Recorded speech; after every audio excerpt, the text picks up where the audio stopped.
China जो कि बहुत बड़ा लेंडर है पाकिस्तान का, उस पर बात हो रही है। यानी कि पाकिस्तान के जो फाइनेंस मिनिस्टर हैं, उन्होंने चाइना के एम्बेसडर से बोला है कि हमारा $2 बिलियन का जो हमने किश्त देनी थी उसको रोल ओवर कर दो। रोल ओवर मीन्स उसको आप बाद में ले लेना भाई, अभी फ्लड्स आई हुई है। और ये किया गया है क्यों? ये किया गया इसलिए कि अमेरिका ने बोला था कि भाई चाइना के साथ आपके जो लोन्स हैं उन्हें उनके उससे थोड़ा रिलीफ लो ना, आपके पास तो फ्लड्स आई हुई है। Are India and China competing for the leadership of the global south? Right? अब इसमें पेचीदगी ये है कि जिस तरह से चाइना गेम खेल रहा है, it is not playing against India, it is playing against America. जय हिंद दोस्तों, पाकिस्तान ब्रेकिंग न्यूज चैनल में आप सभी का हार्दिक स्वागत। पाकिस्तान के ऊपर आ गई है बहुत बड़ी मुसीबत, जहां पर आने वाले महीनों में पाकिस्तान को करना है चाइना को $2 बिलियन का रीपेमेंट। और पाकिस्तान के पास एक फूटी कौड़ी भी नहीं है जिससे वो चाइना को रीपेमेंट कर सकता है। इसलिए पाकिस्तान के फाइनेंस मिनिस्टर ने चाइना को रिक्वेस्ट की कि वो आने वाले $2 बिलियन की रीपेमेंट की डेट रीस्केड्यूल करे और उन्हें इसके ऊपर वेवर भी दे। ये सब के लिए अमेरिका ने पाकिस्तान के ऊपर प्रेशर डाला था कि वो चाइना को जाके कहे कि वो अपने रीपेमेंट के ऊपर वेवर दे और उन्हें रीस्केड्यूल करे। जहां पर पाकिस्तान अमेरिका के पास पैसे मांगने को गया था फ्लड रिलीफ के लिए, तभी अमेरिका और पाकिस्तान की ये टॉपिक के ऊपर बात हुई थी। इसलिए तुरंत ही पाकिस्तान ने चाइना को कहा कि वो अपने लोन रीपेमेंट के ऊपर वेवर दे।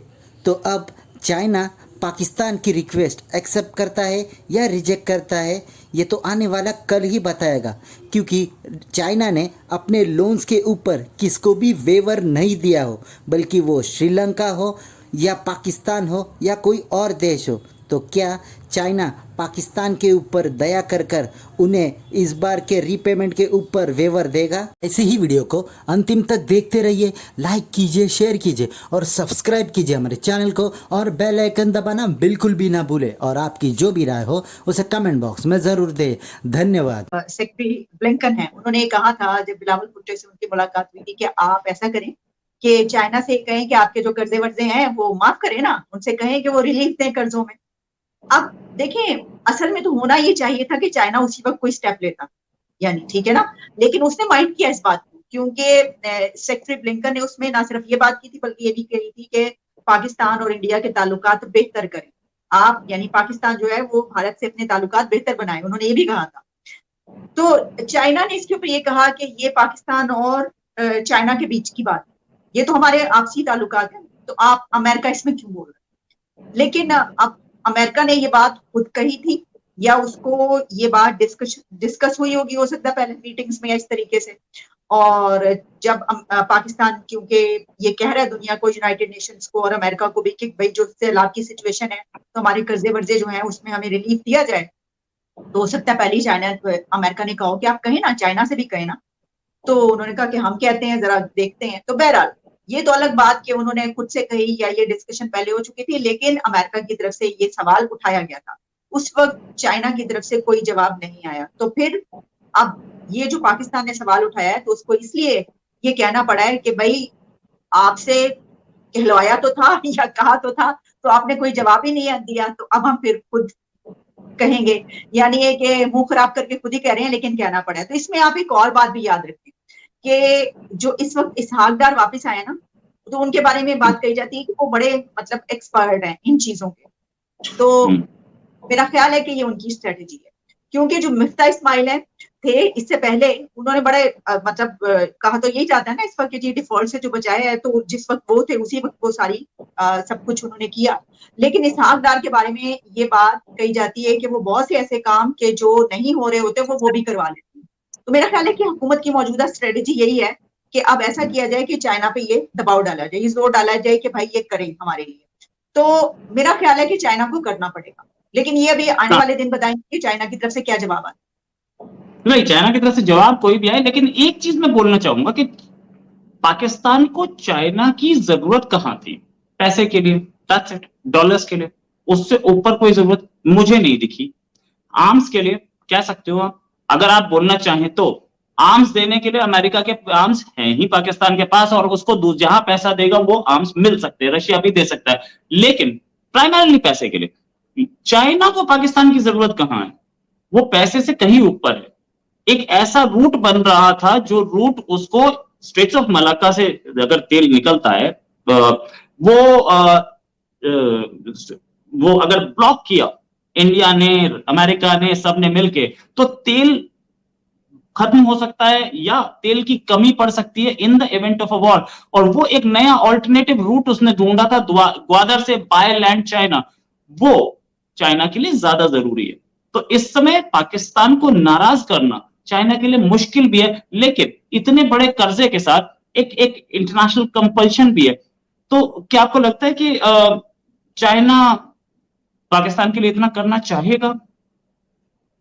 देखिए, जैसे आपने ये जो बातें की, अगर हम ये 5-6 साल पीछे उठाकर देखें तो इसमें चाइना के साथ खबरें ही आती रही।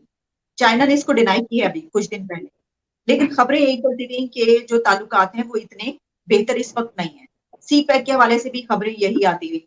नेशनल मीडिया भी, इंटरनेशनल मीडिया भी इस पे बात करता रहा। हमने भी कई मरतबा बात की कि जी क्या हुआ है, कि काम सुस्त हो गया है, क्यों नहीं चल पा रहा काम, इस वजह से ये सारी सिचुएशन हुई। बल्कि हमने उसके बाद ये भी देखा कि जब ये सारी खबरें चल रही थी तो फिर जनरल आसिम बाजवा जो कि सी पैक को देख रहे थे, उसको हेड कर रहे थे, उनकी तरफ से वहां पर फिर एक वो भी करवाया गया, एक ऐसी इवेंट भी हुआ जहां पर काफी बड़ी तादाद में जर्नलिस्ट वहां पे गए ताकि उसको ये पोर्ट्रे किया जाए, शो किया जाए कि नहीं सब कुछ जो है वो ठीक है, सही चल रहा है। तो ये खबरें चलती रही हैं। तो और इसके अलावा जो दासू डैम का मामला है वो आपको पता है ना, वहां पे जो एक हुआ था सानिया चाइनीज जिसमें मारे गए थे, तो उसके बाद फिर चाइना ने उसके ऊपर काफी नाराजगी का इजहार किया। तो ये सब चीजें चलती रही हैं। Are India and China competing for the leadership of the global south? Right? अब इसमें पेचीदगी ये है कि जिस तरह से चाइना गेम खेल रहा है, it is not playing against India, it is playing against America. तो चाइना इज थिंकिंग के the game is America going to lead और is China going to lead. ये गेम चल रहा है जहां तक कि चाइना का सवाल है। अब इंडिया का जो सवाल है, इंडिया हैज दिस, ये थर्ड पार्टी हो गया, you are sitting on the bench ना, कि अब मैं कैसा खेलूं इस गेम। तो अगर आपने गौर किया होगा कि China has never really been seen as part of the global south, हालांकि it was until recently a developing country. तो जो यूएन में जो ग्लोबल साउथ है उसको G77 प्लस चाइना कहते हैं, राइट?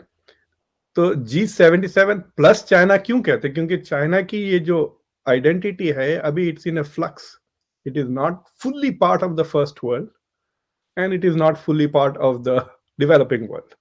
वो बीच में अटका हुआ है ना, क्योंकि आई मीन कंट्री तो अमीर है लेकिन उनकी quality of life has not reached the same standards as the western quality of life. मतलब इंग्लैंड की तरह या जर्मनी या अमेरिका की तरह लाइफ लेवल नहीं है ना। तो so it is still in that sense developing.